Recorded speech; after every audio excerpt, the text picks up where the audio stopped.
ഞാനും വേദും കൂടി പോകുന്നത് ഞങ്ങളുടെ തൊട്ടടുത്ത വീട്ടിലേക്കാണ് കേട്ടോ. അമ്മയ്ക്ക് നല്ല പനിയാണ് കേട്ടോ. അതുപോലെ തന്നെ വേദുവിനും ചെറുതായി ഒരു പനിയുടെ ആരംഭമുള്ള പോലെ തോന്നുന്നുണ്ട്. നന്നായി ചുമയ്ക്കുന്നുണ്ടായിരുന്നു. അപ്പം ഞങ്ങളുടെ തൊട്ടടുത്ത വീട്ടിൽ പ്രിയമേമയുടെ പുതിയ വീടിൻ്റെ കട്ട്ളവെപ്പായിരുന്നു കേട്ടോ ഇന്ന്. അപ്പോൾ ഇതാണ് കേട്ടോ പ്രിയമേമ. ഞങ്ങളുടെ തൊട്ട് അയൽവാസിയാണ്. ഞാൻ പ്രിയമേമ എന്ന് വിളിക്കുന്ന എൻ്റെ റിലേറ്റീവ് ഒന്നല്ല, ചെറുപ്പത്തിലെ ഞങ്ങൾ വിളിച്ച് ശീലിച്ചിട്ടാണ്. അപ്പോൾ പ്രിയമയുടെ അമ്മയാണ് ഇതാ ബാക്കിൽ പോയത്. അതൊക്കെ അവരുടെ ഓരോ റിലേറ്റീവ്സാണ് കേട്ടോ.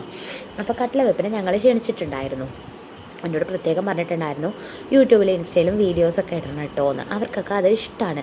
ഇഷ്ടമുള്ളവരാണ് ഇങ്ങനത്തോരാണ് കേട്ടോ നമുക്ക് വേണ്ടത്. ഇങ്ങനെ നമ്മൾ സപ്പോർട്ട് ചെയ്യണത്.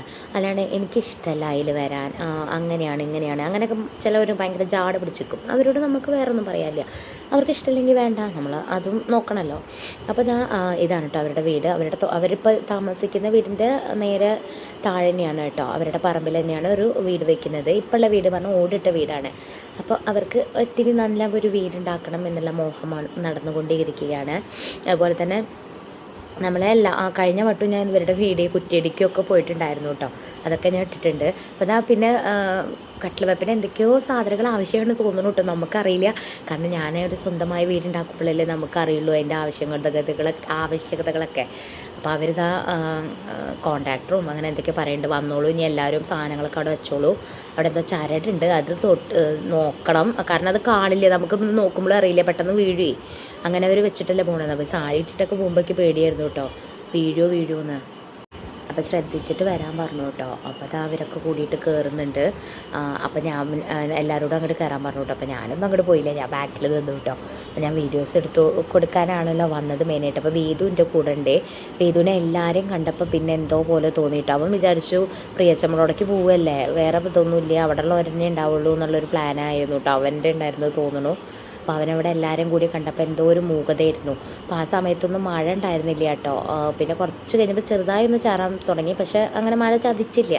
കട്ട്ള വയ്ക്കുന്ന സമയത്ത് അങ്ങനെ നല്ല മഴയൊന്നും പെയ്തില്ല, സ്മൂത്തായിട്ട് നടന്നു കേട്ടോ. പിന്നെ എല്ലാവരുടെയും ആഗ്രഹമായിരിക്കുമല്ലോ അല്ലേ സ്വന്തമായിട്ട് വീട് എന്നുള്ളത്. അതിപ്പോൾ ഏതൊരു മനുഷ്യൻ്റെയും ആഗ്രഹമായിരിക്കും നമുക്ക് കയറി കിടക്കാൻ സ്വന്തം എന്ന് പറയുന്ന ഒരു വീട്. അപ്പോൾ അതെല്ലാവർക്കും സാധിക്കട്ടെ എന്ന് നമ്മൾ പ്രാർത്ഥിക്കുന്നു. ഞങ്ങൾക്കും എത്രയും പെട്ടെന്ന് സാധിക്കട്ടെ എന്ന് നമുക്ക് പ്രാർത്ഥിക്കാം. അതല്ലേ പറ്റുള്ളൂ. ഇപ്പോൾ പിന്നെ ഓരോന്നിനും ഓരോ സമയമുണ്ട് എന്നല്ലേ പറയാം. അപ്പോൾ ആ സമയത്തെ നമുക്ക് വീട് എന്നുള്ള യോഗമൊക്കെ നടക്കുള്ളൂ. അത് എത്ര ശ്രമിച്ചിട്ടും കാര്യമില്ല. പിന്നെ അവരുടെ തന്നെ ആളുകൾ റിലേറ്റീവ്സ് അവിടെ അടുത്തൊക്കെ വീട് വയ്ക്കുന്നുണ്ട് കേട്ടോ. അവിടെ തൊട്ടടുത്ത് തന്നെ എല്ലാവരും വീട് വയ്ക്കുന്നുണ്ട്. അപ്പോൾ പിന്നെ അവർ തൊട്ടടുത്ത് തന്നെയായി. പിന്നെ ഞങ്ങൾക്ക് എപ്പോഴും ഞങ്ങൾ കൂടുതൽ അയൽവാസികളായിട്ടുള്ള ബന്ധം എന്ന് പറഞ്ഞാൽ പ്രിയമേമ, അങ്ങനെ കുറച്ച് പേരുള്ളൂ. കൂടുതൽ പ്രിയമേമയുടെ വീട്ടിലേക്ക് നമ്മൾ കളിക്കാൻ അങ്ങനെയൊക്കെ പോവുക വേദുവിനെ കേട്ടോ. അപ്പോൾ പ്രിയമേമയുടെ വീടിൻ്റെ കട്ട്ളവെപ്പാണ് കൈസ് നടക്കുന്നത്. കട്ട്ള വെക്കാനുള്ള ആരംഭമാണിതാ. എല്ലാവരും കൂടിയിട്ട് കട്ട്ള വെച്ചു. അത് ഗംഭീരമായി നടന്നു. ഇങ്ങനെയാണ് കട്ട്ളവെപ്പ്. അങ്ങനെ ഞാൻ ഒരു വീടിൻ്റെ കട്ട്ളവെപ്പും കണ്ടു. നമുക്കിങ്ങനെ കാണാനല്ലേ പറ്റുള്ളൂ. ഞാൻ ഇന്നേ വരെ ഒരു വീടിൻ്റെ ഒന്നും കണ്ടിട്ടില്ല കേട്ടോ. ഫസ്റ്റ് ടൈമാണ് ഇങ്ങനെ കാണുന്നത്. ഇന്നേ വരെ കണ്ടിട്ടില്ല. അപ്പോൾ അതൊക്കെ ഒരു എക്സൈറ്റ്മെൻ്റ് ആണല്ലോ നമുക്ക്. ഇങ്ങനെയാണല്ലേ കട്ട്ള വെക്കുക എന്നാണ് നമ്മൾ വിചാരിച്ചത്. ഇരുമ്പിൻ്റെ അങ്ങനെ എന്തോണ് കേട്ടോ കട്ട്ള. അപ്പോൾ മരത്തിൻ്റെ കിട്ടാൻ നല്ലതല്ലേ. അപ്പോൾ കട്ട്ള വെച്ചു, ഗൃഹനാഥം വെച്ചു. പിന്നെ എന്തോ ഗൃഹനാഥ വിളക്ക് വെച്ചിട്ട് വലം വെക്കുക എന്തോ ചെയ്യുന്നുണ്ട് കേട്ടോ. അങ്ങനെ എന്തോ ചെയ്യുന്നുണ്ട്. അതൊക്കെ കണ്ടപ്പോൾ നമുക്ക് നല്ലത് തോന്നി. പിന്നെ എന്തൊക്കെയോ ചെയ്യുന്നുണ്ട്. ഇതിനെക്കുറിച്ചിട്ട് ആധികാരികമായി പറയാൻ എനിക്കൊന്നും അറിയില്ല കേസ്. അറിയാത്ത കാര്യങ്ങൾ നമ്മൾ പറയാൻ പറ്റില്ലല്ലോ. നമുക്ക് അതിനെക്കുറിച്ചിട്ട് വിവരമില്ല. അത് കാരണം നമുക്ക് പറയാൻ പറ്റില്ല. അപ്പോൾ വിളക്ക് വെച്ചിട്ട് വരാൻ പറഞ്ഞു. അപ്പോൾ അവിടെ കണ്ടോ ഇതുണ്ട് കേട്ടോ, എന്താ പറയുക, ചരട്. അത് ഇങ്ങനെ കയറ് കെട്ടിയിട്ടുണ്ട് കേട്ടോ അവിടെ. അപ്പോൾ അത് നല്ല ബുദ്ധിമുട്ടാണ്. അങ്ങനെ നോക്കിയിട്ട് വേണം പോകാനൊക്കെ. ഞാനും അത് കാണുമ്പോൾ എനിക്ക് പേടി കേട്ടോ. കാരണം നമുക്ക് അറിയില്ല, സാരി കെട്ടി വരുമ്പോൾ ബുദ്ധിമുട്ടാണ് കേട്ടോ. അതിൻ്റെ അവിടെ ചെറുതായി മഴ ചാറി കേട്ടോ. ആ ടൈം തന്നെ നോക്കി മഴ ചാറി. അപ്പോൾ പ്രസാദവും കാര്യങ്ങളൊക്കെ തന്നു. അപ്പോൾ വേദു എന്ന് ശർക്കര എന്തോ എടുത്തു കേട്ടോ. നാളികേരം അവിടെ വെച്ചു. ആദ്യം നാളികേരം എടുത്തു.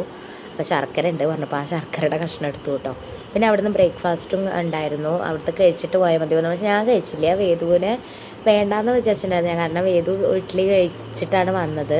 പക്ഷേ വേദു പറഞ്ഞു വേദുവിനെ വേണമെന്നേ. ഇതെന്താ വെച്ചാൽ വേദുവിൻ്റെ കുട പ്രിയമേമയുടെ ഏട്ടൻ എന്തോ ആവശ്യത്തിന് പുറത്തേക്ക് എടുത്തുട്ടോ. അതിൻ്റെ കരച്ചിലായിരുന്നേ. അവന് ആ കുട ആര് തൊട്ടാലും ഭയങ്കര സങ്കടമാണ്. അപ്പോൾ ലഡ്ഡും കാര്യങ്ങളൊക്കെ തന്നിട്ടുണ്ടായിരുന്നു കേട്ടോ. അപ്പോൾ ഇഡ്ഡലിയും സാമ്പാറും ചട്നിയൊക്കെ ആയിരുന്നു കേട്ടോ, ചായയൊക്കെ ആയിരുന്നു. അപ്പോൾ വേദു കഴിച്ചിട്ടോ ഒരു ഇഡ്ഡലി. അവൻ ഈ വീട്ടിൽ നിന്നും ഇഡ്ഡലി കഴിച്ചിട്ടാണ് ഇറങ്ങിയത്. സെയിം ഇഡ്ഡലി സാമ്പാറും ചട്നിയും കൂട്ടിയിട്ട് കഴിച്ച് അവൻ വയറ് നിറയെ ഭക്ഷണം കഴിച്ചിട്ടാണ് അവിടെ നിന്ന് ഇറങ്ങിയത്. പക്ഷെ ഇവിടുന്ന് അവൻ എന്താ അപ്പം അതിൻ്റെ പകുതി മുക്കാലും അവൻ കഴിച്ചിരുന്നു കേട്ടോ. പാവം കുട്ടി ആ 2 ഇഡ്ഡലി കഴിച്ചിട്ടാണ്. പിന്നെ അവൻ ഉച്ചയ്ക്കൊന്നും അവനെ കഴിക്കാൻ പറ്റിയില്ല. ഞാൻ ഈ വീഡിയോയിൽ പറയുന്നുണ്ട് കേട്ടോ, നിങ്ങൾ കണ്ടു നോക്കൂ. പിന്നെ അത് കഴിഞ്ഞിട്ട് എല്ലാവരും കഴിക്കൽ കഴിഞ്ഞിട്ട് ലഡ്ഡു കൊണ്ടുവന്നു കേട്ടോ. ലഡ്ഡു വേദു കൊടുത്തു. ഞാൻ പറഞ്ഞു ഇന്നും ബേബിക്കും വേണം പറഞ്ഞു കേട്ടോ. അല്ലെങ്കിൽ പിന്നെ വീട്ടിൽ ചെന്ന് കഴിഞ്ഞാൽ ഒരാൾക്ക് മാത്രം കൊടുത്തു കഴിഞ്ഞാൽ അത് പ്രശ്നമാവുമല്ലോ. അപ്പോൾ ഞാൻ ഒന്നും കൂടി എടുക്കാൻ പറഞ്ഞു കേട്ടോ പ്രിയമേമ്മയോട്. അപ്പോൾ പ്രിയമേമ്മ ഒന്ന് തന്നു. അങ്ങനെ 2 എടുത്തിട്ട് പിന്നെ ഞങ്ങൾ അവരോട് ബൈ ബൈ പറഞ്ഞു പോയിട്ടോ. കുറച്ച് നേരം അവിടെ ഇന്ന് വർത്താനം പറഞ്ഞു. പിന്നെ ഞങ്ങൾക്ക് അച്ഛൻ്റെ അവിടേക്ക് പോകേണ്ട ആവശ്യമുണ്ടായിരുന്നു. അപ്പോൾ പിന്നെ ഞങ്ങൾ അധികം നേരം അവിടെ നിന്നില്ല. വേഗം ഞാൻ പറഞ്ഞു വേദിനോട് ചായയൊക്കെ കുടിച്ച് കഴിഞ്ഞാൽ നമുക്ക് ഇറങ്ങാൻ പറഞ്ഞു. അങ്ങനെ ഞാൻ എന്താ ലഡ്ഡുമായിട്ട് വീട്ടിലേക്ക് പോകുമ്പോൾ ബേബി കുളിച്ചിട്ടൊന്നുമില്ല കേട്ടോ. അമ്മയ്ക്ക് വയ്യ, പനിയാണ്. അപ്പോൾ ഞാൻ ബേബിയോട് പറഞ്ഞു വേഗം പോയി മേലേക്കോ, നമുക്കിനി പോകണ്ടേ ചാച്ചൻ്റെ അവിടേക്ക് പറഞ്ഞിട്ടോ. ചാച്ചൻ്റെ സഹോദരി ചേച്ചി മരിച്ചിട്ട് എന്തൊക്കെ 15 ദിവസമാണ് കേട്ടോ. അപ്പോൾ ചെറിയൊരു സദ്യ ഉണ്ട്. ഞങ്ങൾ അമ്മമ്മ എന്നാട്ടോ വിളിക്കുക. 86 വയസ്സായിട്ടാണ് മരിച്ചത്. അപ്പോൾ ചെറിയ സദ്യ ഉള്ളതുകൊണ്ട് ആദ്യം നമ്മൾ പോണില്ല എന്ന് വിചാരിച്ചത്, കാരണം അമ്മയ്ക്ക് തീരെ വയ്യ. പക്ഷെ നളിനിമേമ വിളിച്ചിട്ട് ഒരുപാട് പറഞ്ഞു അമ്മോട്, അമ്മായി വരൂ എന്ന് പറഞ്ഞുകൊണ്ട് മാത്രം അമ്മ പോകുന്നതാണ് കേട്ടോ. അവിടെ വന്ന് കിടന്നോളാൻ പറഞ്ഞിട്ട്. അമ്മയ്ക്ക് തല പൊക്കാൻ പറ്റുന്നുണ്ടായിരുന്നില്ല, ആ മാതിരി പനിയായിരുന്നു. ഈ പോകും വഴിക്കും വേദൂനും ചെറുതായിട്ട് പനിക്കാൻ തുടങ്ങി കേട്ടോ. ഇപ്പം ഈയിടെയായിട്ട് അവനെ അടുപ്പിച്ചിട്ടാണ് പനി വരുന്നത്. എന്താണെന്നറിയില്ല, കുട്ടികളാണ്, ശരിയാണ് പനി വരും. ഞങ്ങൾ മെഡിക്കൽ സ്റ്റോറിൽ നിന്ന് അമ്മയ്ക്കെന്താ മരുന്ന് വാങ്ങാണ്ടായിരുന്നു, അത് വാങ്ങിയിട്ടാണ് പോകുന്നത് കേട്ടോ. കറുകത്തൂർ വഴിയാണ് പോകുന്നത്. വീട് വരുന്നത് പുതുക്കളങ്ങരക്കാവാണ്. ഞാൻ എൻ്റെ വീഡിയോയിൽ പറഞ്ഞിട്ടുണ്ട്.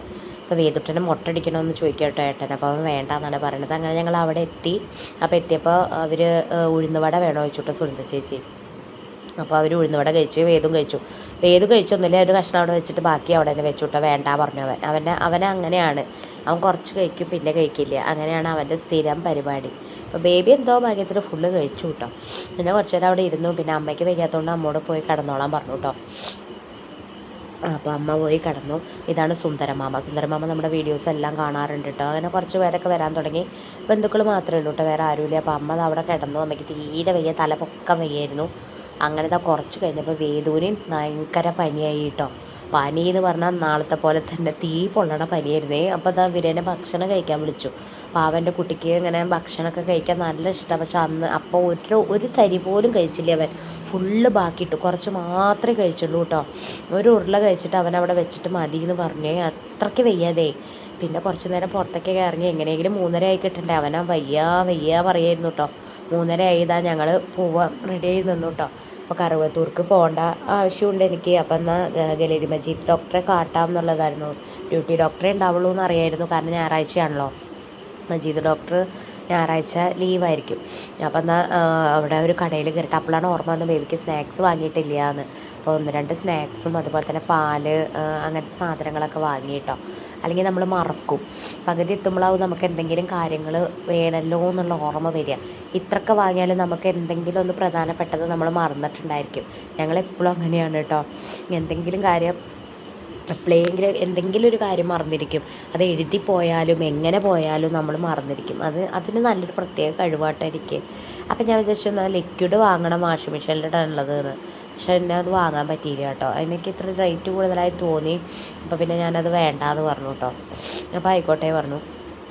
അപ്പോൾ ഞാൻ വിചാരിച്ചു ഇനി ലാഭത്തിനൊക്കെ എവിടെയെങ്കിലും കിട്ടി കഴിഞ്ഞാൽ വാങ്ങാം എന്ന് വിചാരിച്ചു. ആദ്യം ഞാൻ കംഫർട്ടാണ് എടുത്തത്. അത് പക്ഷേ തുണികൾ ഇട്ട് കഴിഞ്ഞിട്ട് ഒഴിക്കണതാണല്ലോ മണം വരാൻ. അപ്പോൾ ഞാൻ ലിക്വിഡാന്ന് വിചാരിച്ചിട്ടു. അപ്പോൾ ഞാൻ അവിടുന്ന് ആ സാധനങ്ങൾ വാങ്ങിയിട്ട് ഞങ്ങൾ ക്ലിനിക്കിലേക്ക് പോവുകയാണ് കേട്ടോ. സ്റ്റാർമെൻറ്റൊക്കെയാണ് പോണത്. സ്റ്റാർമെൻറ്റൻ്റെ അല്ലേ? ഞാൻ ഇടയ്ക്കിടയ്ക്ക് അവരുടെ ക്ലിനിക്ക് തെറ്റി പറയാറുണ്ട് പറഞ്ഞിട്ട് അവിടെ ഉള്ളവർ, അവിടെ നമ്മുടെ വീഡിയോസ് കാണുന്നവരുണ്ട്, ഞാൻ അതിൽ ഉൾപ്പെടുത്തിയിട്ടുണ്ട്. പിന്നെ കുറച്ച് പഴം വാങ്ങാണ്ടായിരുന്നു, അതും വാങ്ങി. അപ്പോൾ ആ ടെമ്പറേച്ചർ നോക്കുമ്പോൾ 100 ആയിരുന്നു കേട്ടോ. ഡ്യൂട്ടി ഡോക്ടർ പിന്നെ മനസ്സിലായി വേദന കണ്ടപ്പോൾ എന്തപ്പോൾ ഇത് പറ്റി വീണ്ടും ചോദിച്ചു കേട്ടോ. അങ്ങനെ മരുന്നൊക്കെ വാങ്ങി നമ്മൾ ഫാർമസിക്ക് പോയപ്പോൾ അവിടെ നമ്മുടെ വീഡിയോസ് കാണുന്നത് അവരൊക്കെ ഉണ്ട് കേട്ടോ. സുനിത ചേച്ചി, അങ്ങനെ വേറെ 2 കുട്ടികളുണ്ട്. അവർ എന്താ പറഞ്ഞു വീഡിയോസൊക്കെ കാണാറുണ്ട് ചേച്ചിയുടെ പറഞ്ഞിട്ട്. അപ്പോൾ ഞാൻ പറഞ്ഞു താങ്ക് യു എന്നൊക്കെ പറഞ്ഞു. അതൊക്കെ കേൾക്കുമ്പോൾ നമുക്കൊരു സന്തോഷമല്ലേ. അപ്പോൾ അങ്ങനെ ഞാൻ അവരുടെ വീഡിയോ ഒക്കെ എടുത്ത് അവരുടെ വീഡിയോസ് എടുത്തോളം പറഞ്ഞിട്ടാണ് കേട്ടോ എടുത്തത്. അങ്ങനെ അതൊക്കെ കഴിഞ്ഞ് ഞങ്ങൾ തിരിച്ച് വീട്ടിലെത്തി ഗൈസ്. അപ്പോൾ ഇന്നത്തെ ഒരു വീഡിയോ ഇത്രയേ ഉള്ളൂ.